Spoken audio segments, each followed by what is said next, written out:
Bom dia, sétimo ano. Hoje nós vamos falar sobre a expansão marítima comercial ou grandes navegações. As grandes navegações, ou expansão marítima comercial, como também é conhecida, é o tema do nosso capítulo 5. E nós vamos começar falando desse processo, que também é conhecido como Era dos Descobrimentos, designando o que foi a Era dos Descobrimentos. A Era dos Descobrimentos foi o nome dado a um período da história que decorreu entre o século XV até o século XVII, durante o qual, inicialmente, os portugueses e mais tarde a Espanha, a França e a Inglaterra se lançaram aos oceanos em busca de novas rotas marítimas para chegar ao Oriente e comercializar as chamadas especiarias e também a busca de novas áreas de comércios, de novas fontes de metais preciosos que na época estava em falta na Europa, e tudo isso foram procedentes que deram origem ao chamado processo das grandes navegações. Bom, para entender esse processo, a gente começa falando da revolução comercial e da expansão ultramarina. A revolução comercial, como nós já vimos, ela aconteceu no final da Idade Média, no início da Idade Moderna, com o advento das cruzadas. As cruzadas acabaram liberando o comércio ali no mar Mediterrâneo, dando acesso aos europeus aos produtos orientais com mais facilidade. O monopólio dos árabes no comércio no mar Mediterrâneo enfraqueceu, e isso abriu espaço para a navegação comercial europeia. A navegação comercial europeia, inicialmente, ela acontecia somente no mar Mediterrâneo. Como o mar Mediterrâneo, ele acabou se tornando sobrecarregado por navios europeus que iam e voltavam do Oriente transportando mercadorias, os europeus deram início a uma busca de uma nova rota marítima para chegar ao Oriente e comercializar as chamadas especiarias. Bom, esse processo que acabou dando origem ao início da Revolução Comercial, ele tem cronologicamente alguns fatores. Entre eles nós temos a fragmentação do califado. Isso aconteceu com a decadência do comércio dos árabes no mar Mediterrâneo, a abertura do mar Mediterrâneo, que ocorreu principalmente com as cruzadas, o renascimento comercial e mercantil europeu, que aconteceu com o renascimento do comércio das cidades, a revolução comercial, que também ocorreu após o renascimento do comércio e das cidades, e a fase de reinvestimentos capitalistas do capitalismo comercial. O capitalismo, ele é um sistema econômico onde impera a lei da oferta e da procura, onde o comércio é a principal atividade econômica. As pessoas produzem coisas para serem vendidas e buscam mercados para vender esses produtos, ok? Fatores importantes que favoreceram o processo da expansão marítima comercial: a crise do sistema feudal e o nascimento do capitalismo comercial, tá? As possíveis soluções iniciais para esse processo seria a busca de metais amoedáveis. Que é isso? Metais preciosos que poderiam ser transformados em moedas, no caso, o ouro e a prata. A expansão dos mercados, principalmente os mercados das especiarias que vinham da Ásia. As especiarias eram bastante importantes na época porque elas serviam tanto para conservar os alimentos, lembrando que na época não existiam geladeiras como existe hoje, como nós usamos nas nossas casas para conservar os alimentos. Os alimentos perecíveis, como carnes, peixes, eles apodreciam muito rápido e essas especiarias elas eram usadas para fazer com que esses alimentos durassem mais tempo e também para dar sabor a esses alimentos que se deterioravam muito rápido. Entre as especiarias mais importantes desse período, nós tínhamos o cravo, a canela, a pimenta, a noz moscada. As especiarias, elas não só serviam para dar sabor e para conservar os alimentos, mas também elas serviam para fazer medicamentos. Lembrando que na época também não existia uma medicina tão avançada como existe hoje. E o interesse aí da burguesia, que era a classe econômica ligada ao comércio, em lucrar com com a venda, com a compra e a venda desses produtos. A burguesia comercial, ela foi fundamental nesse processo, porque os burgueses interessados no comércio, nos lucros do comércio das especiarias, acabaram aí investindo, se aliando aos reis da época e investindo no processo das grandes navegações e da expansão marítima comercial. Aí nós temos um mapinha mostrando as rotas das navegações portuguesas. Os portugueses, eles foram os pioneiros nas grandes navegações. Pioneiros quer dizer primeiros, porque eles foram os primeiros a iniciarem a busca de novas rotas marítimas para chegar ao Oriente e comprar especiarias. Até então, as especiarias elas só eram comercializadas entre Oriente e Europa pelo mar Mediterrâneo. E os portugueses eles começaram a procurar novas rotas marítimas fora do mar Mediterrâneo. O que eles procuraram fazer? Observando o mapa aí a gente vai ver. Eles procuraram navegar pelo Oceano Atlântico, contornar a costa africana e com isso chegar às Índias Orientais. O local que eles queriam chegar, especialmente, era a cidade de Calicut, na Índia. A cidade de Calicut, na Índia, ela era, na época, o grande centro comercial das especiarias. E era nessa cidade que os portugueses pretendiam chegar. O que eles pretendiam fazer? Navegar pelo Oceano Atlântico, contornar toda a costa africana, ultrapassar o Cabo da Boa Esperança, das Tormentas, no caso, na época, ele era chamado assim, na África, e chegar ao Oceano Índico. E aí, provavelmente, posteriormente, chegar a Calicut, na Índia. Esse Cabo das Tormentas, mais tarde, depois que ele consegue ser ultrapassado, ele vai ser rebatizado como Cabo da Boa Esperança. Bom, dando continuidade, entre fatores que incentivaram o processo da expansão marítima comercial, nós temos o antropocentrismo, que foi difundido aí amplamente durante o movimento renascentista, o espírito cruzadista.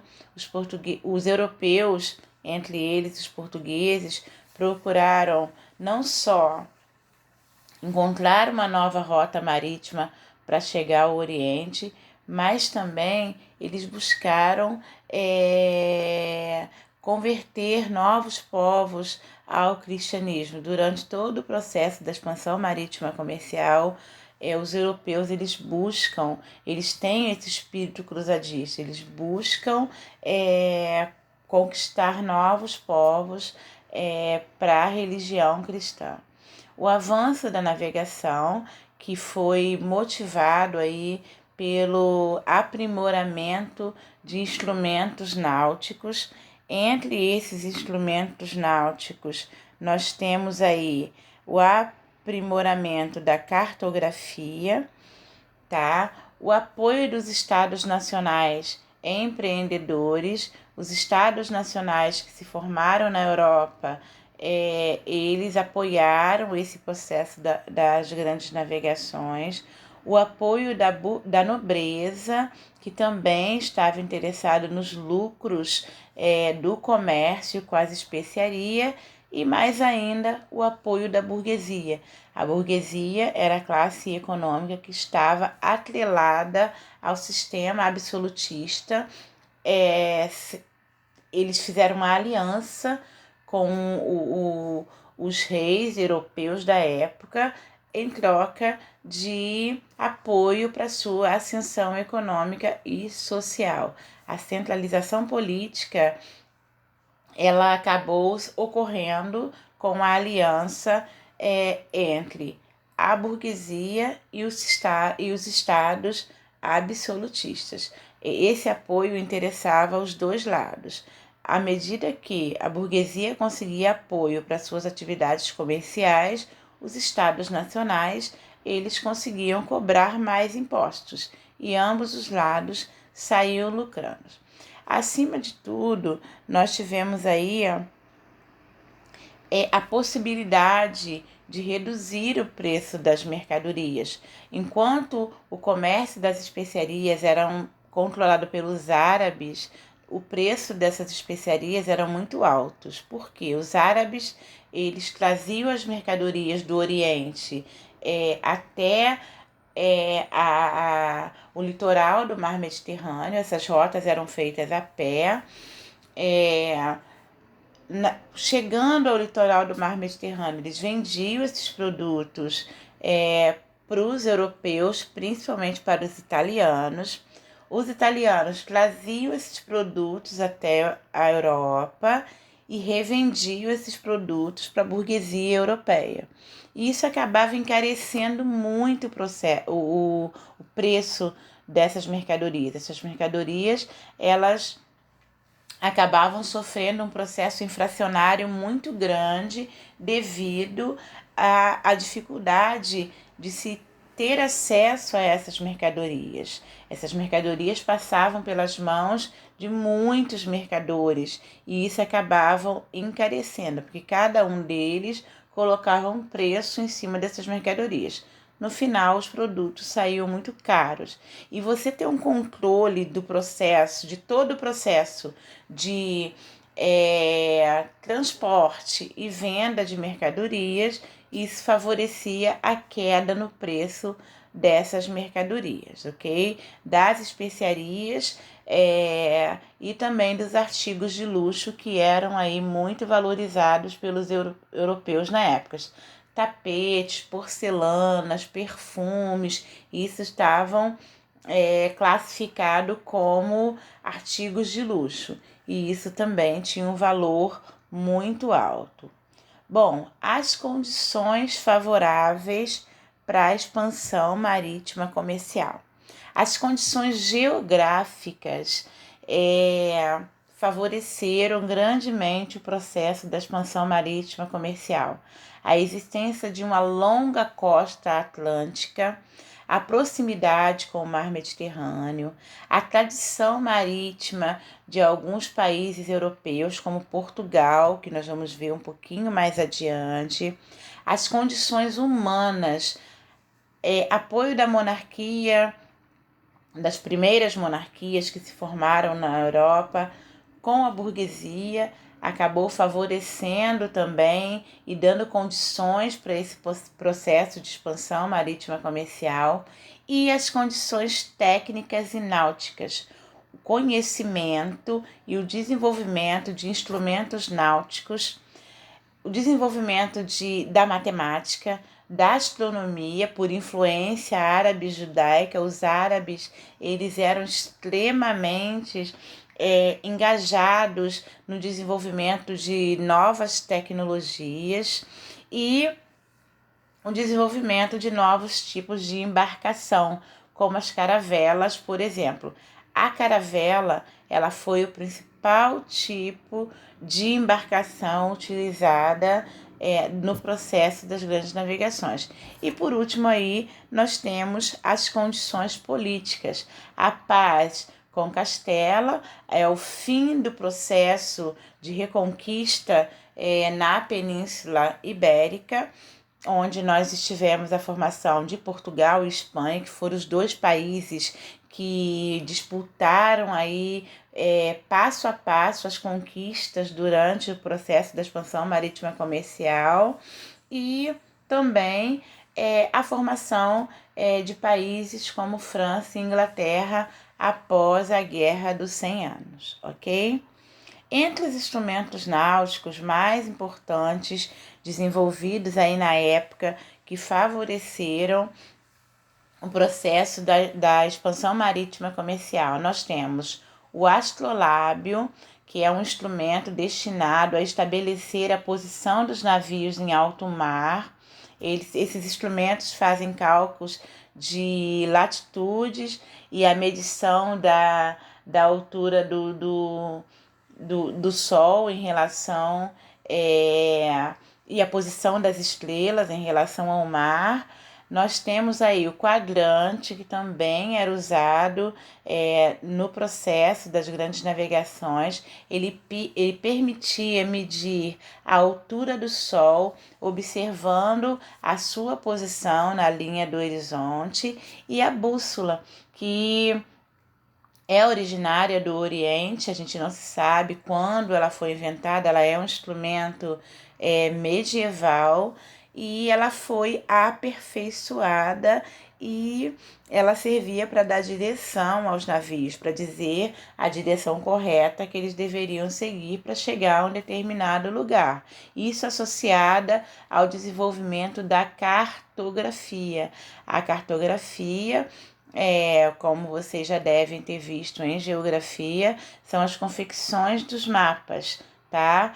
Os cartógrafos, eles observam tudo ao seu redor, e as informações que esses instrumentos náuticos forneciam a eles, e eles confeccionavam os mapas. E os mapas foram fundamentais aí no processo da expansão marítima comercial. Além disso, nós tivemos aí, durante esse processo, o desenvolvimento de novos tipos de embarcação.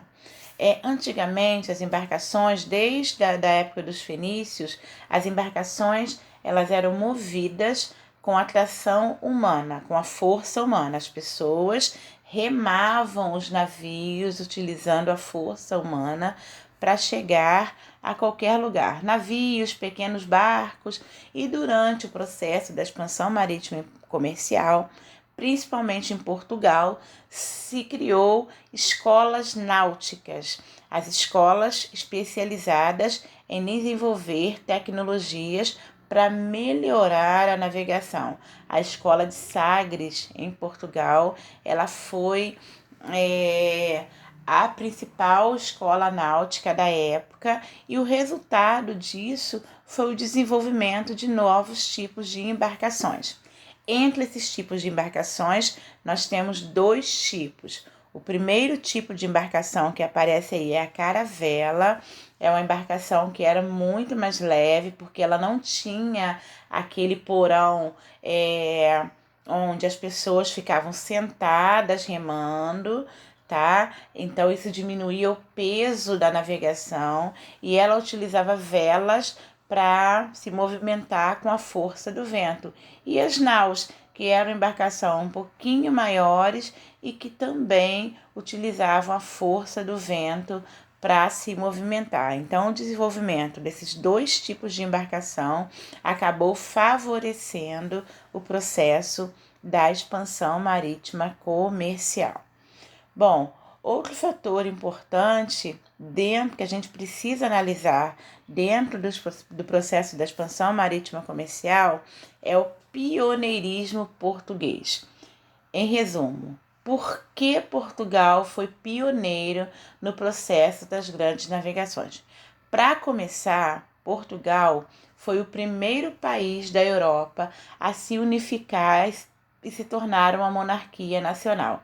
Em 1139, nós tivemos a formação de Portugal e mais tarde nós tivemos a Revolução de Avis, que foi uma batalha que acabou promovendo a vitória de Portugal sobre Castela, tá? O reino portucalense e Castela eram reinos que faziam parte da Península Ibérica e com a Revolução de Avis, nós tivemos a ascensão de Dom João I como rei de Portugal. E Portugal passa a ser um estado centralizado, totalmente independente no século XIV.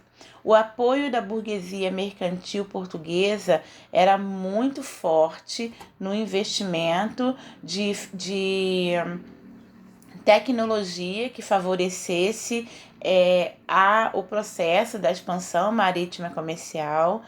Em Portugal também aconteceu a aliança da monarquia portuguesa com o papado para facilitar a propagação da fé por meio da conquista de novos fiéis ao cristianismo. Os portugueses, eles possuíam uma larga experiência com a navegação, por ser um país litorâneo, por estar localizado no litoral do Oceano Atlântico, ele tinha uma posição geográfica privilegiada. Os portugueses, eles estavam acostumados a navegar para pescar. A pesca do bacalhau foi um fator que impulsionou os portugueses a desenvolverem novos tipos de navegação, e a atuação do Dom Henrique a navegação. Ele incentivou a navegação. Ele foi um rei que governou entre 1394 a 1460 e ele foi considerado aí um grande incentivador das navegações portuguesas, ok? E a existência aí, como eu já falei anteriormente, da Escola de Sagres. A Escola de Sagres era uma escola especializada em desenvolver tecnologias para navegação e a ausência de guerras. Portugal, após lá a sua formação, após a Revolução de Avis, as guerras praticamente não existiam. E a política mercantilista, que era a política econômica adotada pelos estados absolutistas da época, impulsionou e favoreceu e incentivou o processo das grandes navegações. Bom, as etapas os motivos, né, e as etapas da expansão portuguesa. Bom, entre os motivos estavam a conquista de Constantinopla em 1453, encerrando aí o famoso Império Bizantino, que era o Império Romano do Oriente, e esse fato também ele marca o início da Idade Moderna na Europa, a necessidade de novos mercados, a falta de metais preciosos na Europa, como ouro e prata, o interesse dos estados nacionais na propagação da fé cristã, isso aliado à Igreja Católica. A Igreja Católica ela foi uma grande aliada dos estados europeus no processo das grandes navegações. A ambição material principalmente da burguesia. A burguesia ambiciava acumular bens materiais e isso foi um fator que favoreceu o processo da expansão marítima. O progresso tecnológico relacionado ao aperfeiçoamento da bússola, ao desenvolvimento das caravelas e ao desenvolvimento da cartografia, tá? A redescobertas de Ptolomeu, que acaba revolucionando aí, nós vamos falar um pouquinho mais adiante sobre isso, e os sonhos utópicos de redenção da Europa em relação ao reino de Preste, João, África e Ásia. Então a Europa, os reinos europeus, eles tinham aí os sonhos, tá? A utopia quer dizer sonhos, de conquistar as riquezas existentes aí nos reinos da África e da Ásia. A América, até esse momento, a gente não se falava nela. Por quê?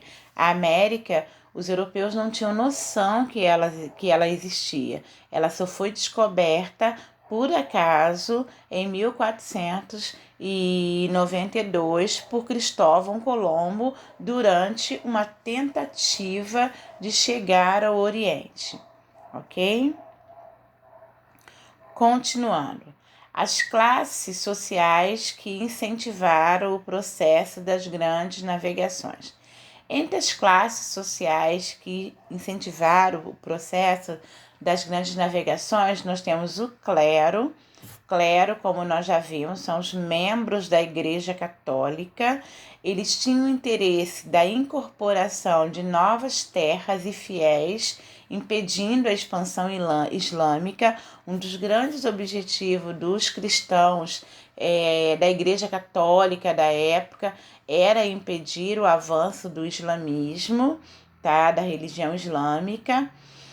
Os nobres que queriam novas fontes de riquezas, tá? Eles queriam enriquecer através de pilhagens, além-mar, como a gente chama, né? De outras regiões além da Europa, dentro do caráter cruzadistas. As cruzadas, relembrando, foram expedições organizadas pela Igreja Católica para reconquistar a Terra Santa, mas as cruzadas também tiveram um caráter comercial, porque eles dominavam novas terras, eles usurpavam as riquezas dessas novas terras e passavam a cobrar impostos das terras dominadas pelos cruzadistas, e a burguesia, que queria lucrar com o comércio de diversas mercadorias, principalmente as chamadas especiarias.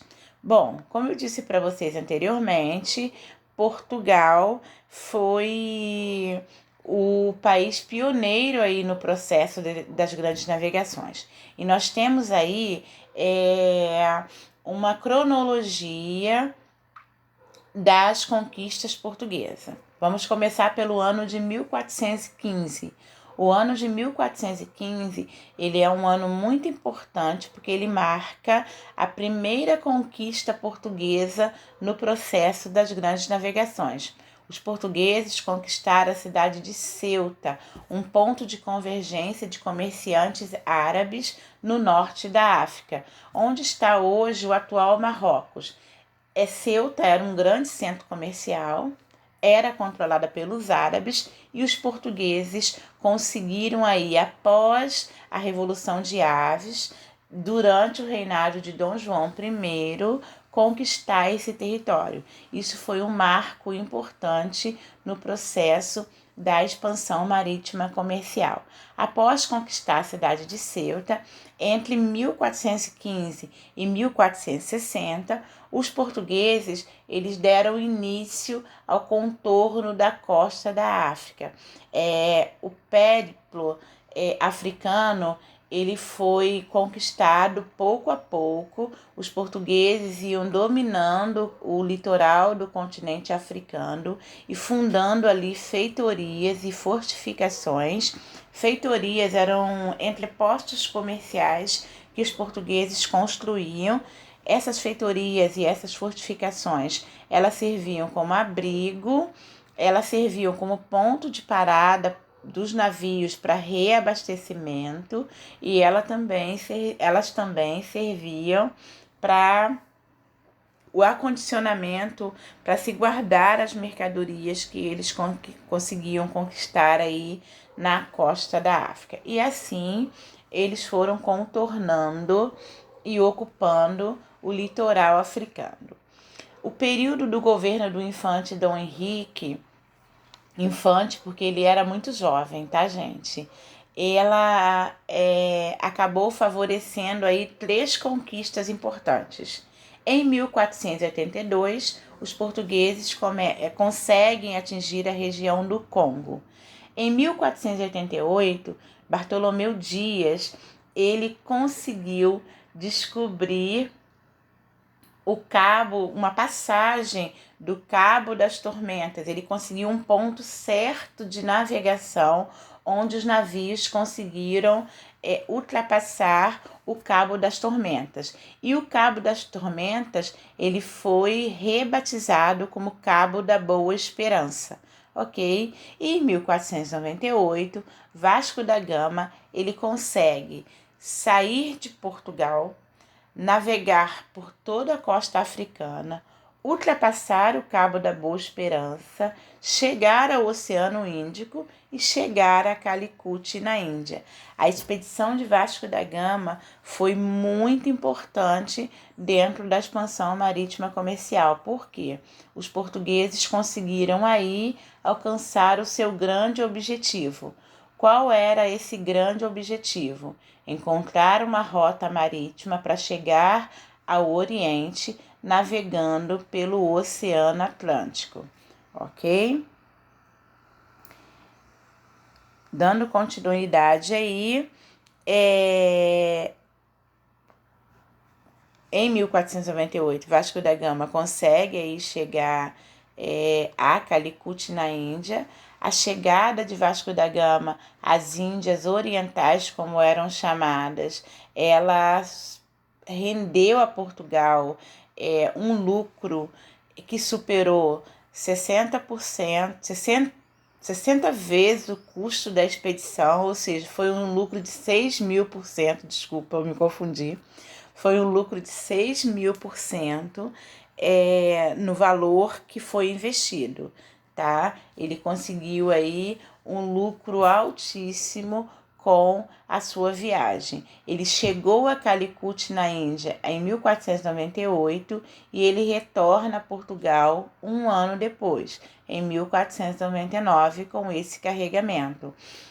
As navegações na época, as viagens na época, elas demoravam muito, porque os navios eles eram lentos, eles dependiam da força do vento para navegação, eles estavam carregados de mercadorias e por isso o peso desses navios dificultava a sua velocidade, então eles não possuíam motores como os navios de hoje possuem, e isso fazia com que as viagens fossem bastante demoradas, tá?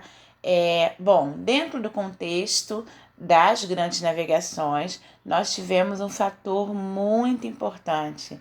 Em 1492, a serviço do rei da Espanha, Cristóvão Colombo, com uma expedição composta por 3 caravelas, Santa Maria, Pinta e Nina, concedida pelos reis católicos espanhóis, ele consegue chegar à América.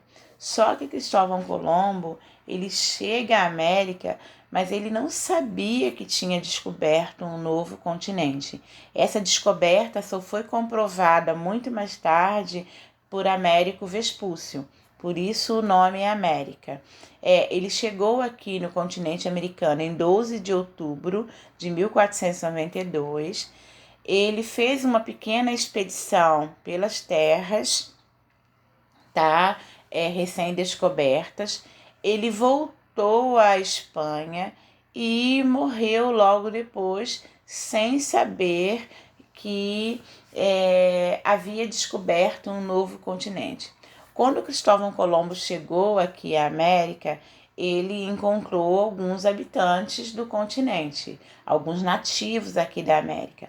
Como ele achava que tinha chegado às Índias Orientais, ele chamou esses nativos de índios. Por isso que os nativos aqui da América, aqui do Brasil inclusive, são chamados de índio.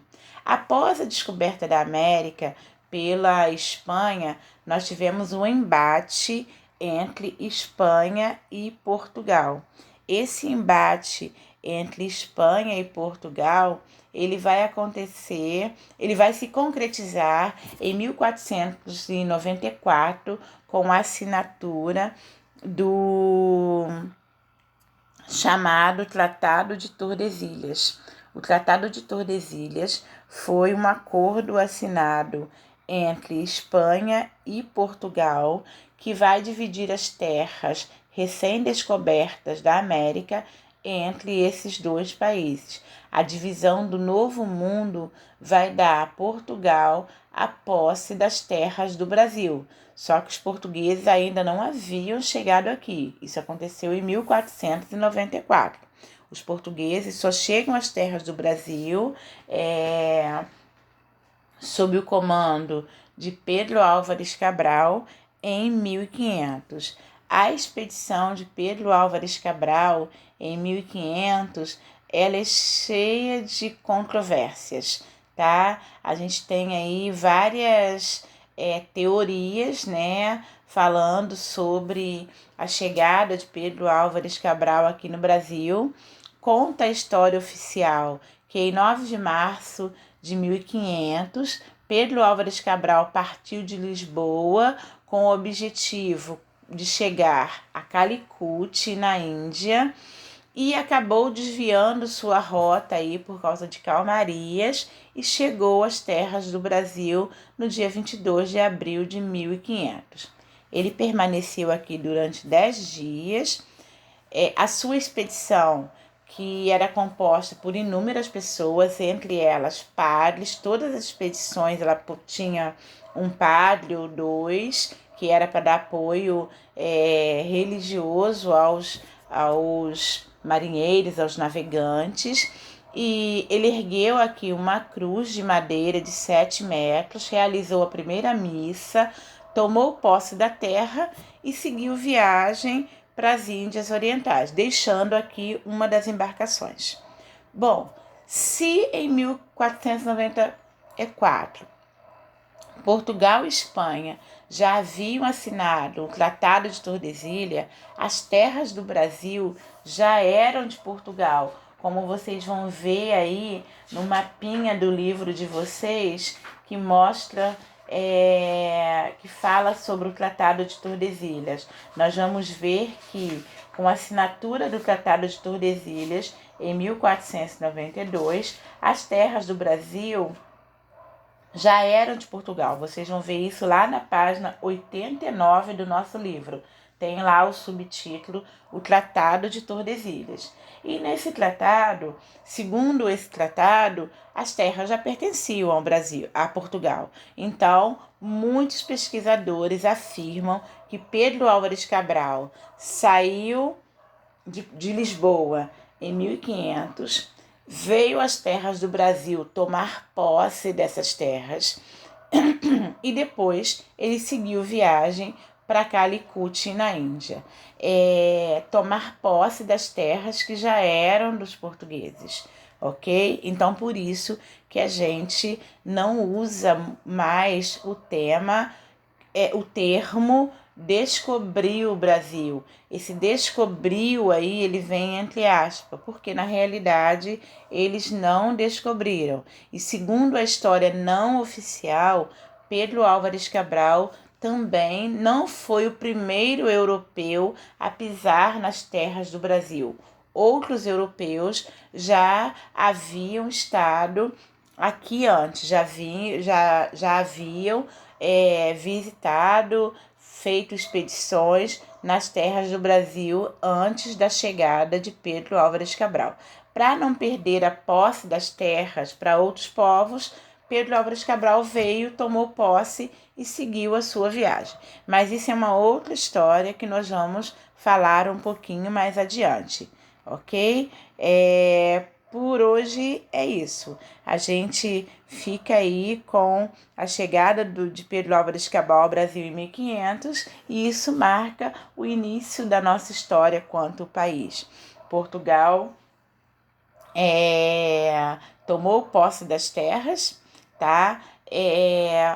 Um dos navios que ficou aqui no Brasil após a partida de Pedro Álvares Cabral para as Índias Orientais, ele se abasteceu de diversos produtos, papagaios, macacos, toras de pau-brasil, um índio, e voltou a Portugal levando todos esses produtos para quê? Para comprovar para o rei Dom Manuel que eles haviam tomado posse dessas terras, tá?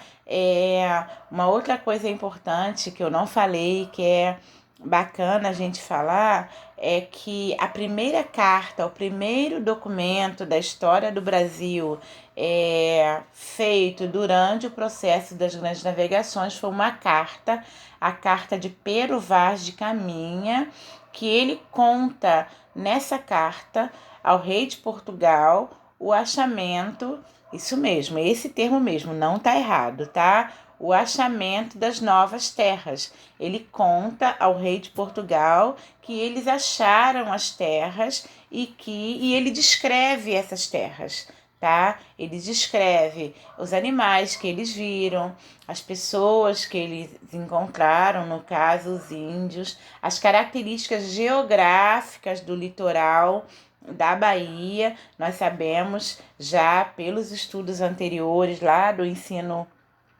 fundamental 1 que as terras do Brasil elas eram bastante peculiares, diferentes das terras europeias. Elas possuíam muitas matas, a população ela era uma